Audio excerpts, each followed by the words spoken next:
Hey guys, welcome back to my channel. In today's video, I'm going to be doing a recommendations video of the books that I just feel like I want to recommend to you. Like, I know it's quite random, but I just thought let's just compile together some recs because I don't think I've ever done like a recommendations video before. So this is really exciting to me. I know a lot of people like a bit of structure and I'm the type of girl who needs the structure all the time. Look at little Frankie behind me. But I just don't know if I want to do that. Just have a range of different books. So let's get them.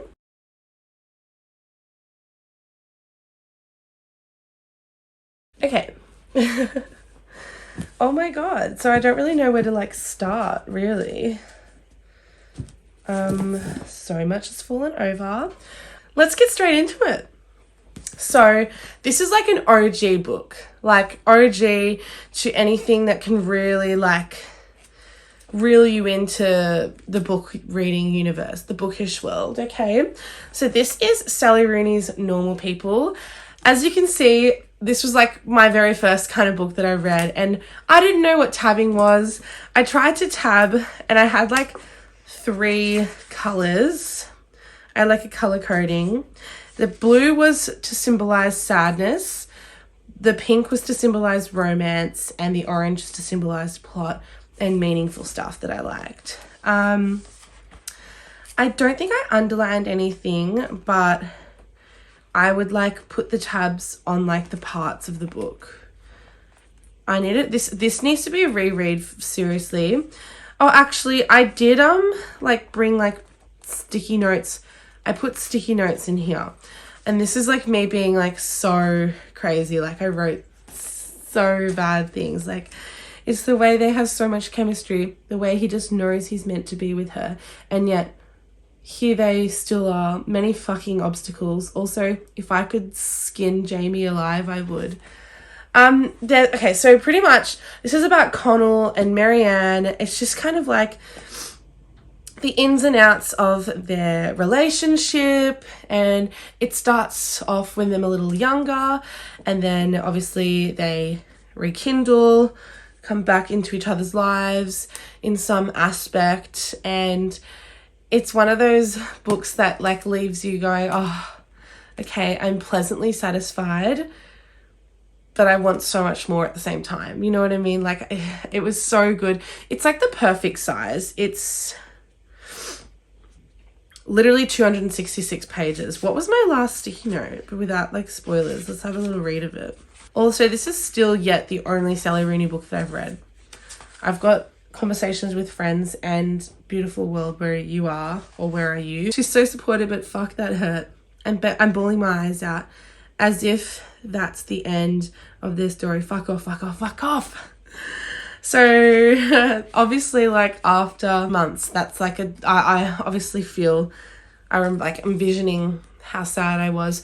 I'm a massive hopeless romantic. Like I just want things to work out, and obviously I was a little less mature and I just wanted it to like happen straight away. I'm very demanding as a person. But like Normal People, even just in the title, like it's really like showing, normalizing like the flaws of people. And I remember like the song Champagne Problems in Taylor Swift's album Evermore. I was like, oh, this book is literally that song, especially like whenever she sees her brother. So yeah, it's check the trigger warnings like when it comes to like alcoholism and domestic violence. Yeah, just trigger warning, please. It wasn't too crazy in my personal opinion, but still any abuse is awful. So anyway, I found it really cute, and obviously Connell and Marianne, they're just so cute, and they're both Irish. I can't deal with it. It's so cute. Okay. So the next recommendation book I've got, this is a fantasy, but it's also like, I wouldn't say it's dystopian because it's still set in like this, well, obviously it was written ages ago, but like, it's set in New York City, you know what I mean? So it's definitely not dystopian, but it's got a fantasy effect. So pretty much this is called the Mortal Instruments series, but it's the Shadowhunters series, which is cool. And this book is called City of Bones. It is by Cassandra Clare, and pretty much it is so amazing. It is, I can't get over this book, and I still am yet to read the second one. I tried to watch the TV show and I hated it. Like, I don't know why I hated it. The only thing I liked about it is Magnus and Alec, like the only people. Oh, and Isabel. But still, I was just kind of like so disappointed, and I really, really, really, really wanted to like Clary, and I feel like I still could, but I don't know. It's just like, it just wasn't giving what I wanted, because obviously I've been so heavily influenced by the movie that was made years ago starring Jamie Campbell Bower and Lily Collins. Absolutely loved it. It's like my favorite movie, or one of my favorite movies. So pretty much this young teenage girl, Clary Frey, she has a mother. So she's living with her mother in an apartment in New York City, Manhattan to be exact.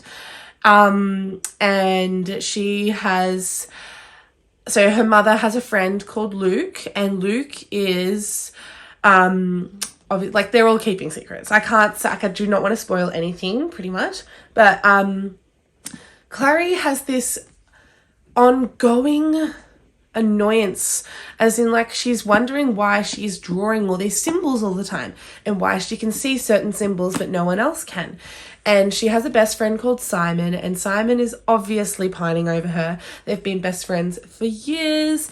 They're very, very close. She's also close with her mother. She's also close with Luke.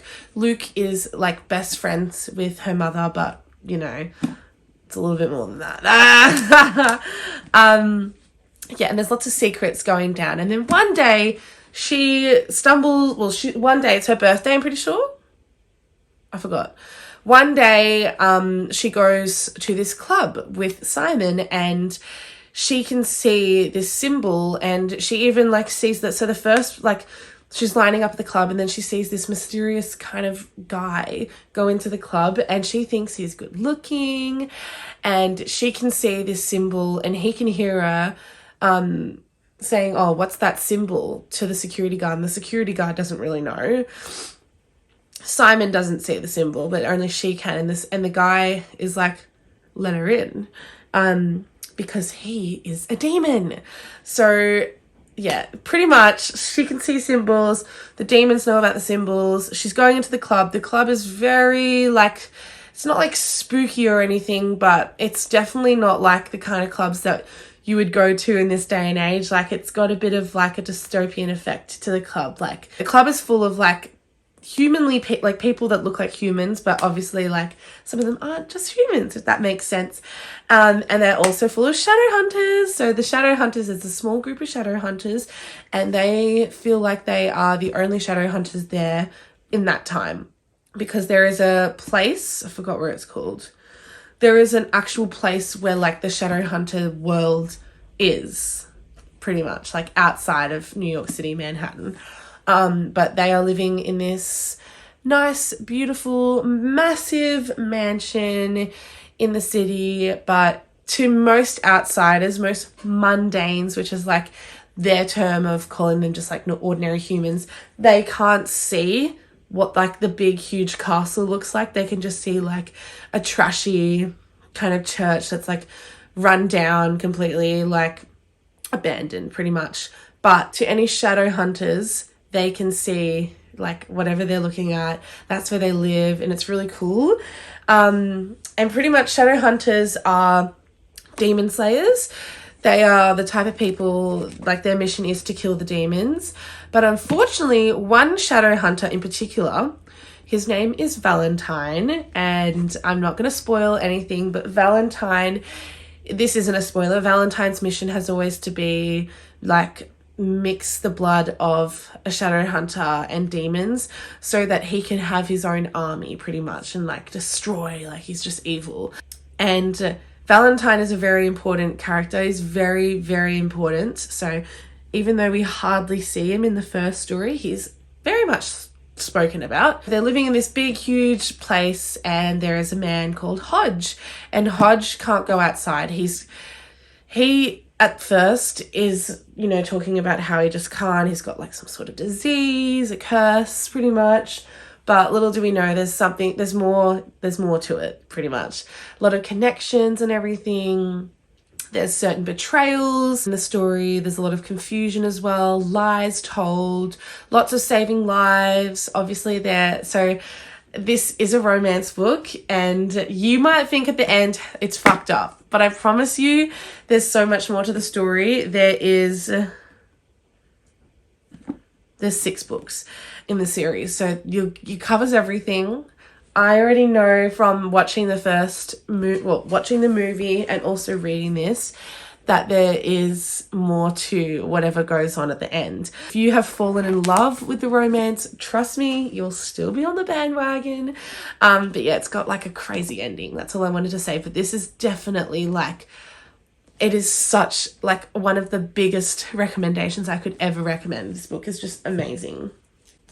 Okay, next book. I'm sorry, I'm a little bit sick, so I'm sorry if you can like see little boogers and I'm a little bit nasally. But I've got Happy Place by Emily Henry. This is a romance novel, but also I feel like the writing in this, it's giving a literary fiction. Like, her writing is incredible and it always has been, but this book, the writing is like top notch, and the romance isn't like fully, like that's not the main plot. And I would say like the trope of this is like miscommunication, a lot of communicative issues, but also like second chance romance. So this is like, honestly, this was so heartwarming. Like reading this book, it was incredible, and it got me out of my slump. Like it really did. I started this book in my slump though, and it took ages, and I was like, no, I'm going to finish this and then I'm going to get back into it, because I remember I had read like, I don't know, I think I read like 17 books at the time by reading this, and now I'm up to 42 books. Like I've just been, something's turned around. But pretty much Emily Henry, I could like, honestly, if I ever met her, I would say, can you please draw, like, could you please like give me your signature, like your autograph? Could you please give me your autograph on a piece of paper? And then I would get it tattooed onto me. Like, I just love it. Or even just like the title, like a title of her book. My favorite book of hers is Book Lovers, which is also in this recommendation, and I would definitely like get that tattooed on me, the name Book Lovers. Like it would be so cool.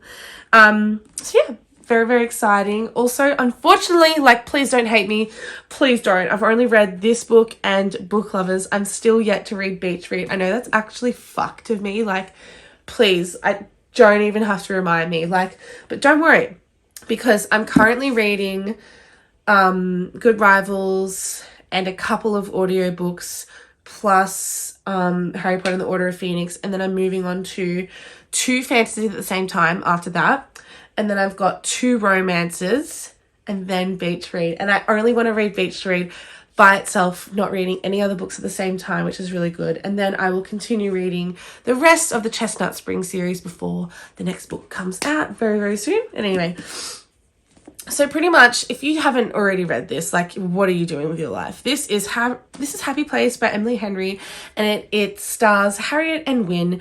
Cutest names ever, mind you. Like, you just see, I just love it so much. Like, I genuinely do not want to spoil anything of this, but just look at the font. And it's like, oh my God, it was so big. Like, it was just so fun. And there is, how many chapters are there? Okay, well, there's 385 pages in the book, which I think is pretty decent. And there's 39-ish chapters. Really cute. So pretty much this is about these this couple. They have been together for years, and one day, oh my God, this has been ages since I read this. One day, so they're together and they're living together, which is really cute. They met in college, so I love a college relationship. Oh my God, I love it.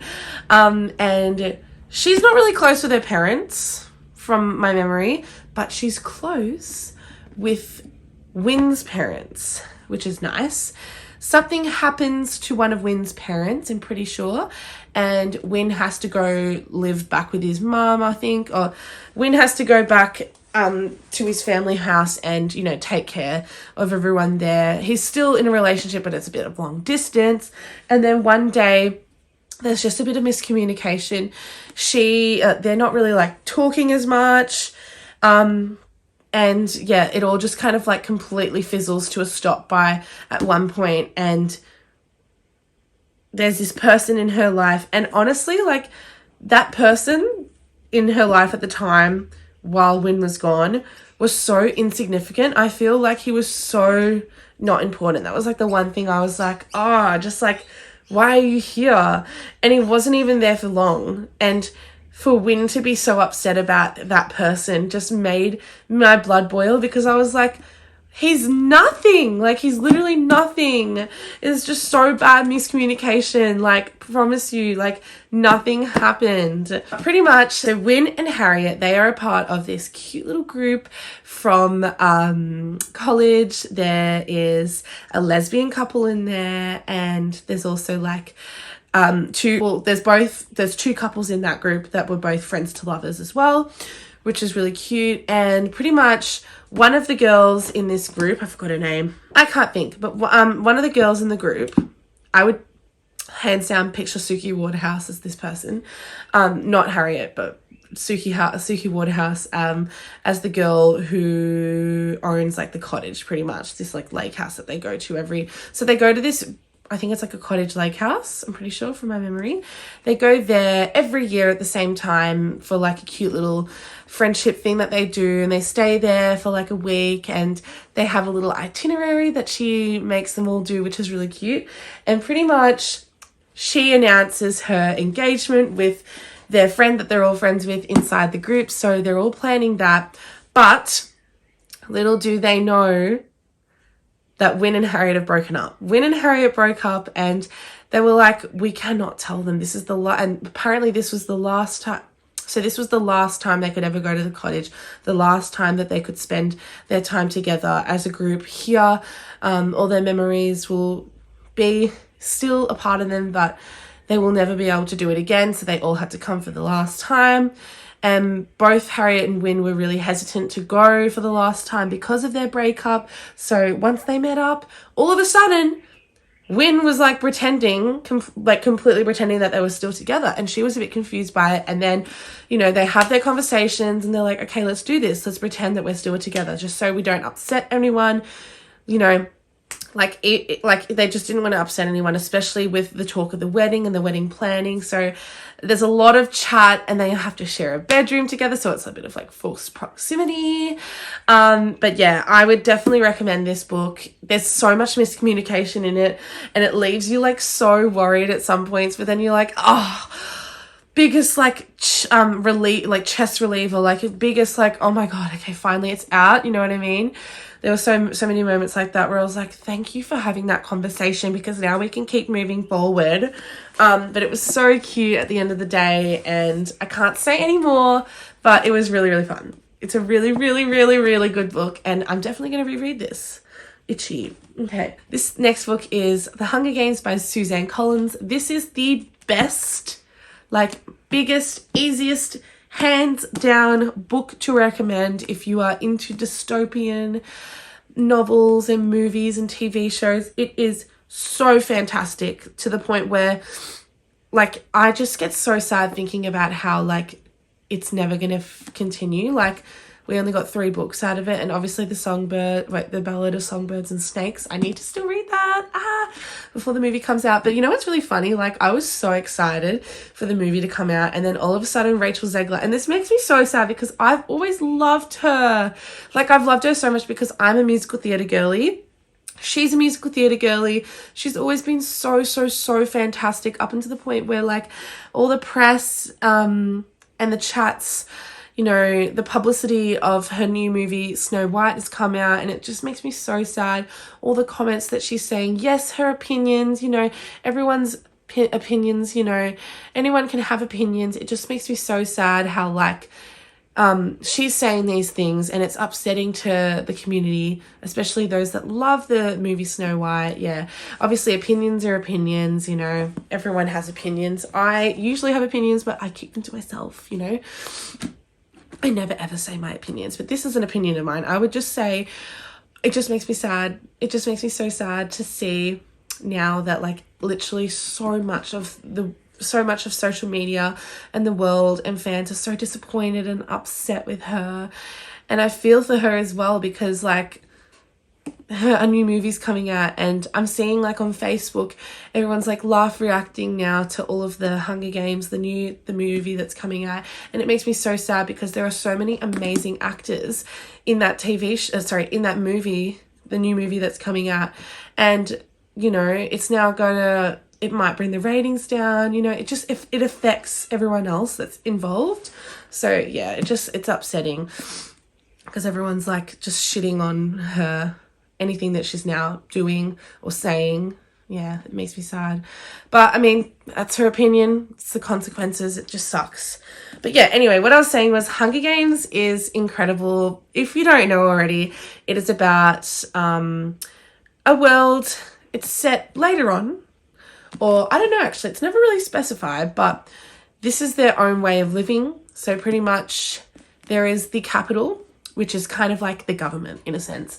And they are the rich people, they are privileged, they don't get to take part. Well, some of the people in the capital are involved in, you know, organizing the games and helping, you know, assist with costuming, makeup, mentoring, or just like, you know, organizing like the traineeship, being in charge of, you know, going along with the journey of the the tributes of the districts each year. So there's a Hunger Games each year, and it's really sad because there are 12 districts in the first book.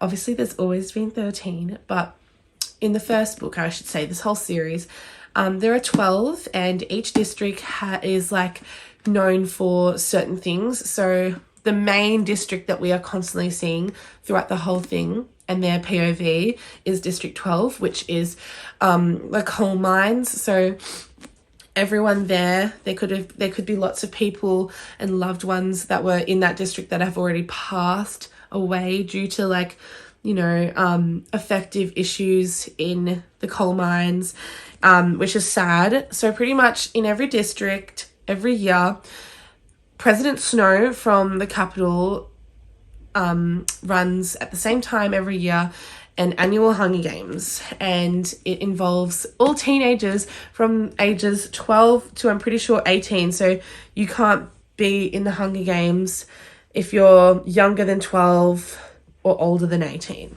I'm pretty sure, or 17, I don't know. So her friend Gail obviously like passed the mark.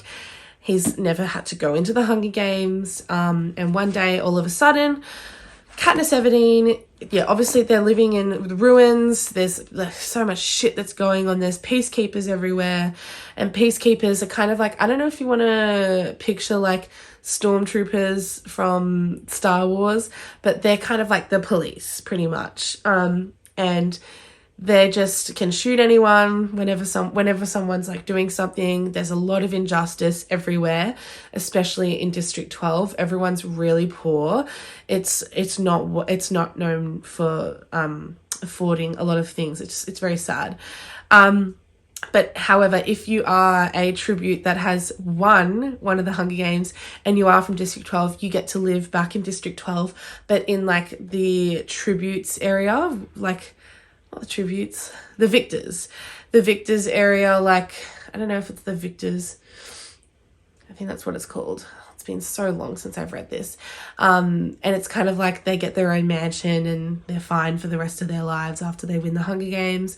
And only Haymitch was there, I'm pretty sure. He was like the last one standing, other than obviously, can't say the ending, but obviously more people joined that area towards the end. But yeah, so pretty much it's actually not in Katniss's fate.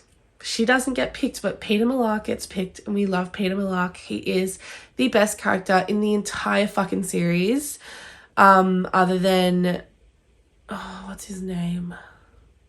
Finnick. Other than Finnick, yeah, I just think he's incredible. So, Peter gets picked, and Primrose, Katniss's little sister, gets picked, and she just didn't want to see her sister die. So Katniss was volunteered as tribute, and she got up there, and then she ended up, you just see the unfoldings of, you know, what these tributes have to do prior to even going to the games. Like, they have like a week or two of them traveling on a train, getting to the capital. You know, they have to do like a quarantine, well, not a quarantine thing, but they pretty much like get cleaned. They get all their hair on their body removed, other than obviously their hair on their head and eyebrows, and eyelashes. But pretty much, yeah, like it's a pretty rough situation, but they're getting fed a lot, and really well too, because obviously when they go into the games, they will not be eating unless, you know, they find an animal that they can kill and eat and cook and whatnot. So yeah, anyway, there's a lot of preparations, and everyone gets to discover, like, you know, what their advantages are and disadvantages of, you know, and their strengths and whatnot of being a part of the games. And Katniss, she is really strong with her bow and arrow, and yeah, she's just really good with her bow and arrow. Like, she's a good hunter, you know what I mean? She can protect herself, she's fast, she's really strong, she's really smart. But one of her weaknesses is she's actually quite grumpy. Like, she's a bit of a grumpy girl, and she's constantly told by her mentors that she needs to pretend that she's a nice, happy, bubbly girl, and she does a really good job at it, which is good. It's kind of funny. And obviously Peter, he's a baker. He is really, really strong. He's always been able to like carry really heavy bags of flour and kneading the bread and the dough and all of that. He's just been really good. And also one of his strengths is, you know, decorative, like painting, like food decorations and stuff. So he was really good at camouflaging himself when he was in the games. Like, he turned himself into a rock, and he could like lie down there and hide for ages, which was really good. So yeah, both of them found themselves wanting to hide pretty much the whole time. Obviously there's a part I can't say too much when they get into the games, like but obviously we stand Peter Malark, we stand Katniss obvi, like I'm rooting for her the whole time as well. She's just a grumpy little you know, but at the end of the day, it's really, really good. And it's obviously subplot romance. There's a bit of romance. And I loved it so much. This is like OG. I remember when the movie came out, because I heard of the movie before the books when it first came out. And I went and watched it with a group of my friends when we were in year 7 or 8, I'm pretty sure. I think it was year 8 or 9. I don't know. And we watched it, and I was like, it was the biggest thing. It was like, that was my Roman Empire of the year. I was like, oh, it was so good. So yeah, highly recommend. Oh, and I wanted to quickly say like what the ratings I gave so far, everything. So this was a 5-star, normal people. This was a 4 stars, I think, or 4.5 stars. The movie is so much better. I'm sorry. This was a 5-star. When I read this first, this was a reread last time I read this, but the first time I ever read this, I gave it a 5 stars. I would still say it's a 5 stars, but when I was reading this, I gave it a 4 stars, just because I'm like, I've already given you a 5 stars, and yeah, like nothing's really changed. I'm just an older girly, and I enjoy other things a bit more, you know what I mean?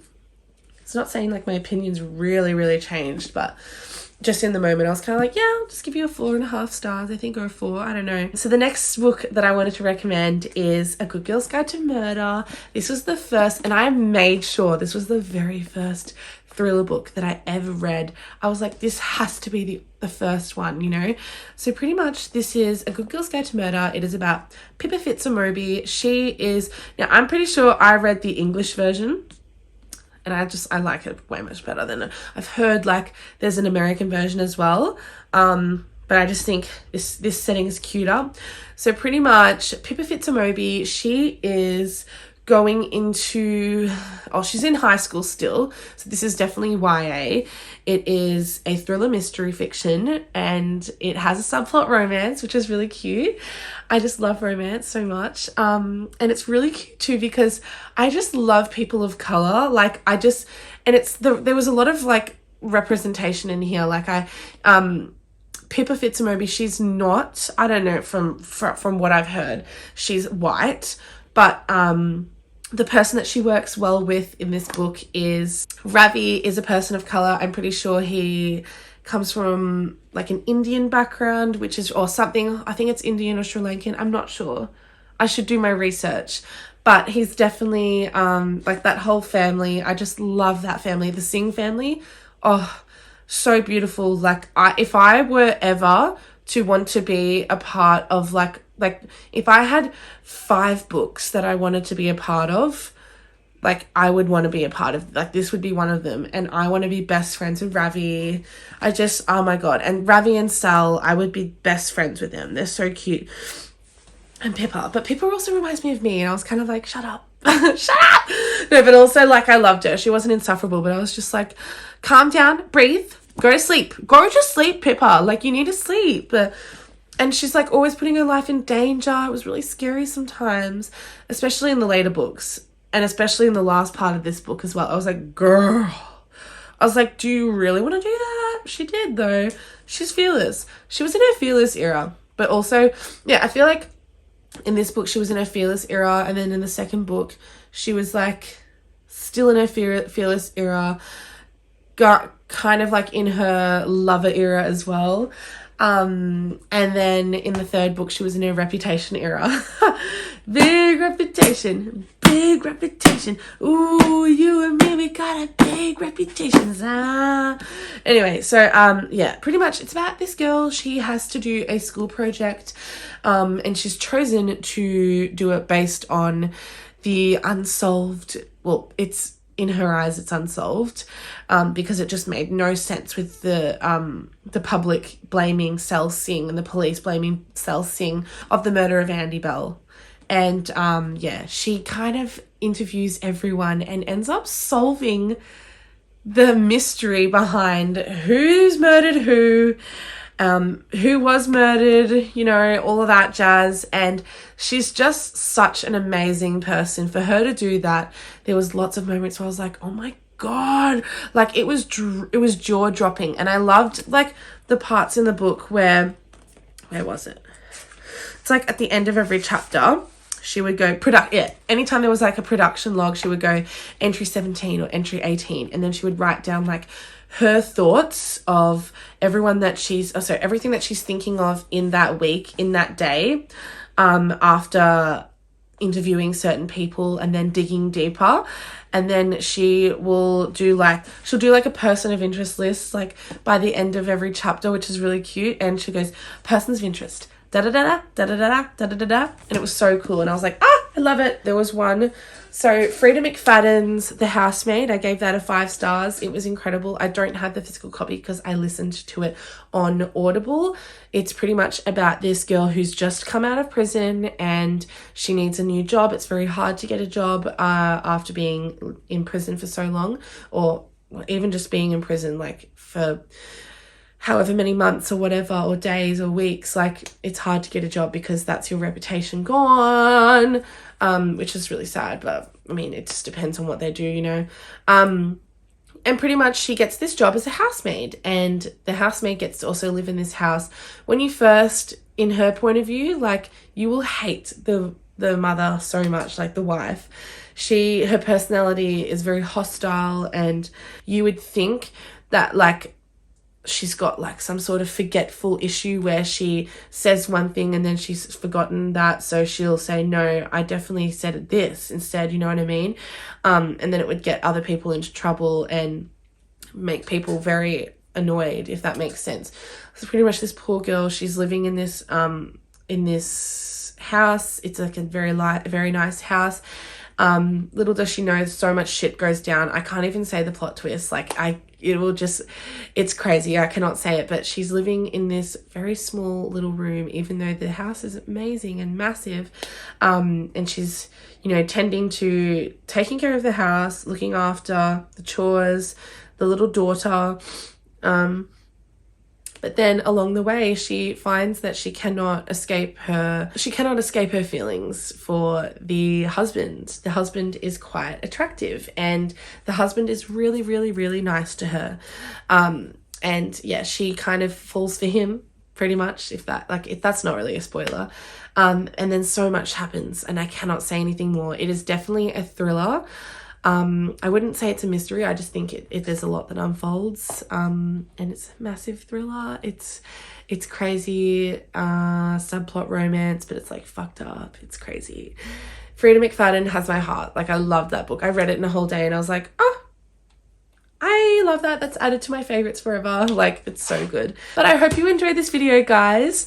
This was really fun. I've been meaning to do a book recommendations video. I want to do, eventually when I keep reading more of my TBR and get, you know, more into the fantasy, more into like everything, like every genre. I'm the type of person that could read any genre except for nonfiction. I don't really like nonfiction unless it's a really good autobiography.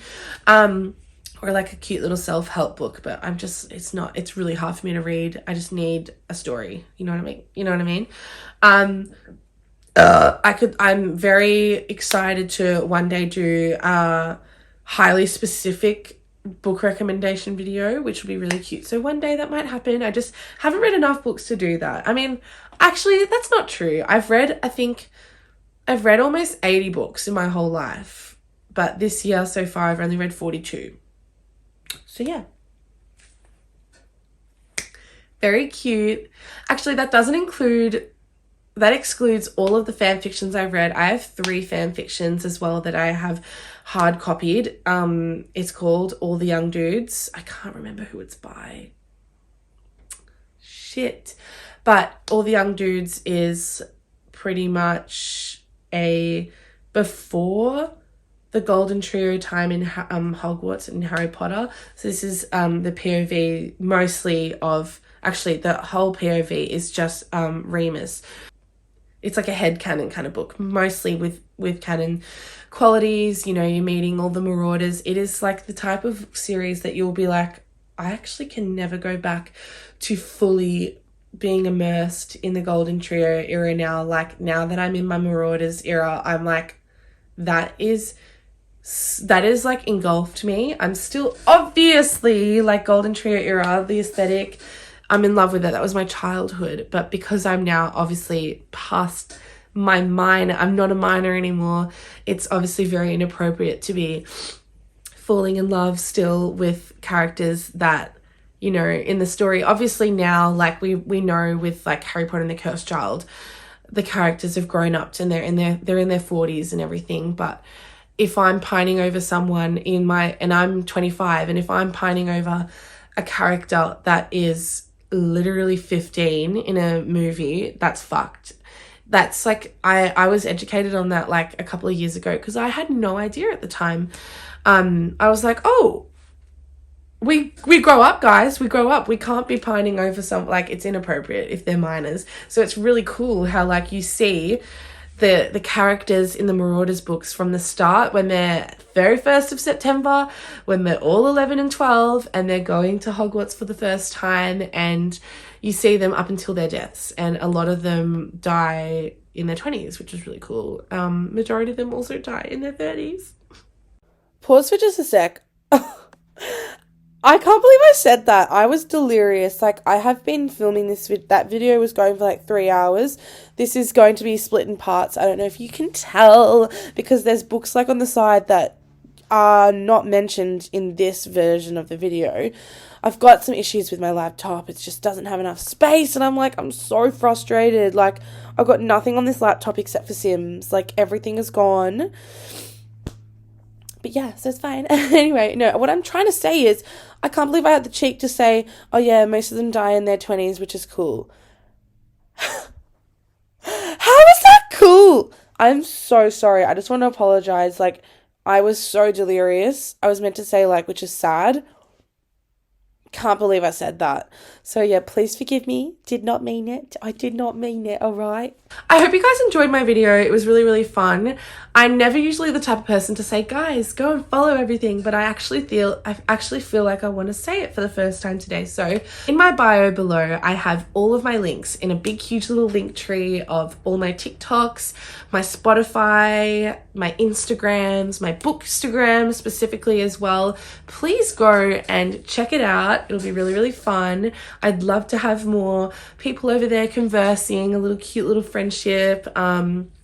Go like, subscribe. This is really cute. Please subscribe to my channel. It'll be lots of fun to have more people, more community. That's it, guys. Thank you so much for watching my video and have a great day wherever you are. Bye.